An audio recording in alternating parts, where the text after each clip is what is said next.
Hey everybody, it is Kellen Nitro for Nitro Maniac TV's Wrestling Unlimited, and I want to take a quick look back in my take, a brief Nitro's take on the Smackdown on Fox pilot from Los Angeles, California. The date of the show was October 4th, 2019, in front of a relatively sold out crowd and a brand new set. Let me tell you, the production quality for SmackDown Live was the best I have ever seen in any televised wrestling show ever. It's almost as if this week it was a battle of can you top this, and it will continue to remain so until we find out, 5, 10, 15, hopefully never, but who the victor is in this whole deal, this whole battle, whose cuisine will reign supreme, as somebody once told me in a wise tones. But the production for SmackDown on Fox was amazing. It looks almost like that they are using different cameras than what they're using on Raw. I don't know if anybody else got that feeling towards it, but it seemed like the frame rate was a little bit different on a TV. The presentation looked a little different. I know the angles were a lot different. They rocked a lot of angles. That new set is amazing. I think the SmackDown set is a lot better than the Raw set.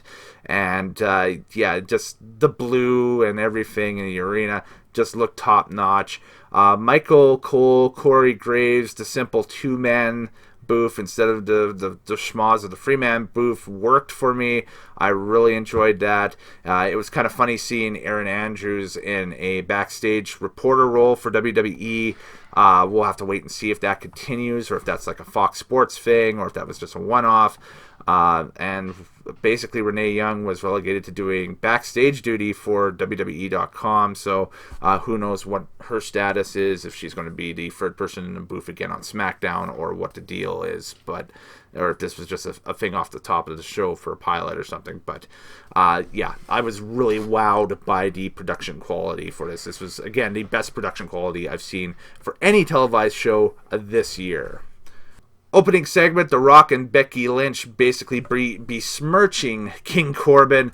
Your typical celebrity segment. The Rock came back, huge pop, got the crowd rolling, set the show back on, or set the show off, I guess I should say, on the right foot.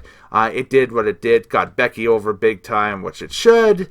And The Rock coming back and, giving Becky that celebrity rub, and the same way, too, giving Corbin that celebrity rub as well. So Becky didn't stick around and was thrown into a tag match right off the top with Becky Lynch and Charlotte Flair. So kind of a reuniting of T-Generation X taking on Bayley and Sasha Banks, the former women's tag team champions, on SmackDown. And this was a great match by all accounts. I think, again, it kind of had that real brand new product showcase feel to it, to people who hadn't seen the product at all, because, again, this is a pilot on Fox, right? You want to put your best foot forward. So you throw in arguably your 4 best lady workers right now across the company. With the Raw Women's Champion on one side, the SmackDown Women's Champion on the other side, and let them go at it. And this was what it was. It was, again, a great showcase match with Flair and Lynch defeating Bayley and Banks, Charlotte Flair getting a huge pop for that figure 8, and Michael Cole did a awesome job in describing the finish on Bayley, for sure. That was amazing. It was great. It was almost like watching Wrestling 101 with him. So it was good. I enjoyed it. We were supposed to have Seth Rollins versus Shinsuke Nakamura, and I did want to make a comment about Nakamura's entrance on that new set. It is money, for sure. But about halfway through the match, the lights go out, and the Fiend jumps the ring, ambushes Seth Rollins. Again, this is a whole deal, to lead up to the match at the Hell in a Cell this weekend. Prior to this, we had Seth come out to the ring to cut a promo a little bit, and then an episode of Firefly Funhouse hit. You look on my Twitter at Kellen Nitro, you can see the reaction that I had retweeted from some people of the Fox executives who were watching this and who were kind of, lack of a better term, kind of scratching their head and weirded out by the whole thing. But, this is going to be a fantastic match. It's actually a real decent main event, and hopefully it does go in the main event spot on Sunday for Hell in a Cell. Then came the hardest hitting match I've seen on WWE TV all year. The ladder match between Kevin Owens and Shane McMahon. And dude, this was big for pay-per-view quality pacing between the two of them. They let it go. I sent a tweet by a follower on Twitter that said that Shane is 49 years old at this point in his life. So you look at the bumps in this match that he was taking, that's a 49-year-old man taking those type of bumps. Like father, like son, I guess. The final bump where Owens basically power bombs McMahon into the ladder, and McMahon kind of bounces off the top of the ladder and out of the ring or onto the apron and then rolls out, is sick. That is just... That is such a cringeworthy bump. It is unreal. It was such a cringeworthy bump. There was a lot of cringeworthy moments in this match. I think both guys still worked relatively safe. I thought it was extremely well. I thought it was McMahon's best match since coming back to WWE, and I think it was Kevin Owens' best match in a long, long time. Kevin Owens wins the match. Of course, this was a career versus career match, so the winner would keep his job on Smackdown, keep his WWE career intact, and the loser would be fired. So Shane McMahon loses. He got fired by Kevin Owens and the crowd in Los Angeles. So what will be the future of Shane McMahon and his character? We will wait and see. However, Shane McMahon is, at this point, storyline-wise, fired from SmackDown. I guess it's not SmackDown Live anymore. It's just SmackDown on Fox. And Kevin Owens, I would assume, gets his roster spot back on SmackDown. And isn't this ironic? All going into the draft as well. So he might end up on Raw. He might end up on NXT. Who knows? Filler match, an 8-man tag match. I'm not going to go over all the participants in it and that stuff. It just was kind of sad seeing AJ Styles and Dolph Ziggler and Bobby Roode in this thing on the opposite side, just basically doing job duty. You know, AJ is your U.S. champion at this point, so it's like, it kind of sucks. The big deal here, Braun Strowman and World Heavyweight Boxing Champion Tyson Fury getting into it on the outside of the ring. This looks like they're laying the groundwork for something, either for Crown Jewel, which would be bleh, Survivor Series, which, you know, would be really different for sure. I'd be thumbs up for that. Or maybe early WrestleMania build, which is kind of the common sense consensus. You know, hey, it's that time of year. They might start, you know, throwing that out there for us. It said, hey, WrestleMania is in April. We're going to start building to some matches on those cards. So apparently Tyson Fury is going to make an appearance on Monday Night Raw on Monday, so we'll have to wait and see exactly where that angle goes, but it looks like Strowman and Fury may be facing off in a WWE ring. I don't know if it'll be sooner rather than later, but probably over the next 12 months, definitely at least once. Lumberjack match up next, Roman Reigns versus Erick Rowan. This, again, a lumberjack match, so a whole bunch of wrestlers all around ringside.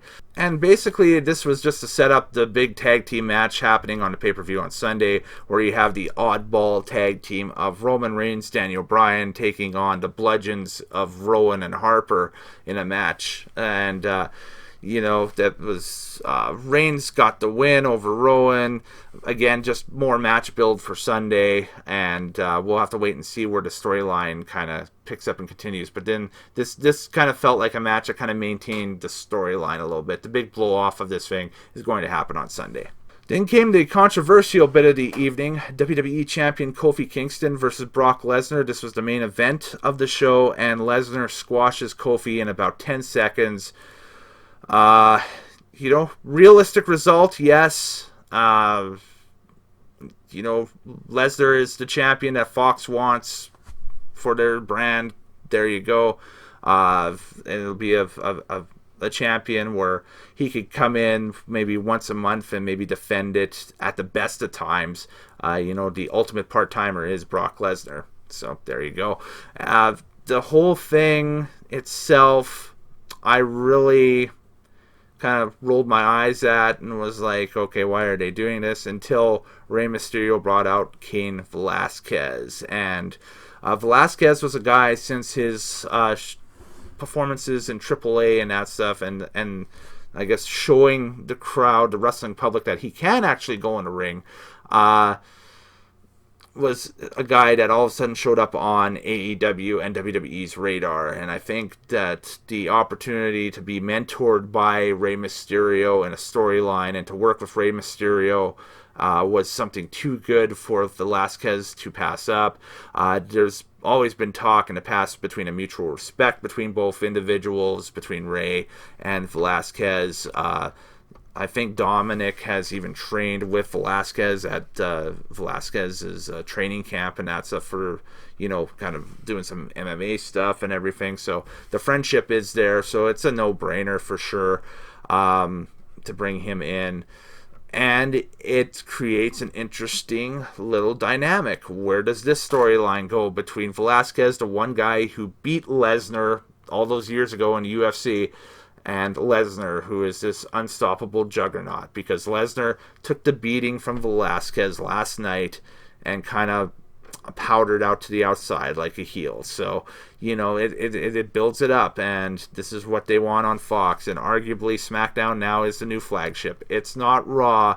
The new A show is SmackDown because of the commitment of Fox and the reach and everything of it. So, all in all, very solid pilot. The pros, I again love the production, and Shane McMahon, Kevin Owens is one of my favorite matches of the year so far. I enjoyed it immensely, and I thought it was one of the best matches that we've seen on WWE free TV or network TV, I guess.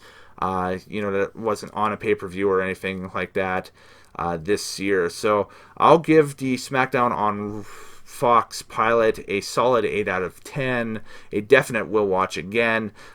It was a lot of fun from front to back, and they are doing a lot of things with that show that are going to be very interesting going forward as the transition continues and the war continues. So anyways, I'm Kellen Nitro, Later Days, happy wrestling watching. Thank you very much for sticking with me through these, and as I voice my opinion and that's this week on all of the season premieres we've had, and this is just touching on some of them. Don't forget, there's still a ton of great independent wrestling out there. I know that Uncharted Territory had its season 2 premiere on Thursday over on, I can't remember which streaming service it is. I think it's Fight or one of the two. That's a Beyond Wrestling thing. You can Google that and check it out. There is still a ton of independent wrestling going on independentwrestling.tv to check out. Locally here in the Edmonton area, PWA, RCW, MPW, all doing great business, great shows with a show near you. PWA just finished bringing in AEW Sean Spears for a show here in Edmonton. I think he's due for a show for a Commonwealth title defense. He is the PWA Commonwealth champion right now. In Calgary in November is going to be the next time we'll see him in these parts. So, wrestling is going through a boom period, and this and the quality, the production and everything is just going to, elevate it. And the Fox deal is something that I could have never foreseen happening even 5 or 6 years ago. But it's here, and it's massive, and it's a big deal. So we'll see what happens going forward. Anyways, I'm Kellen Nitro, Later Days. Happy wrestling watching, folks, and we will see you next time on Nitro Maniac TV's Wrestling Unlimited. I'm going to go take a nap. That's a lot of TV to watch. And, even next week, we got a lot of stuff happening, too. So, subscribe, pass the links around, and, tell me what you like, what you didn't like off of these and all of the entire shows. It'd be great. All right. Later, guys.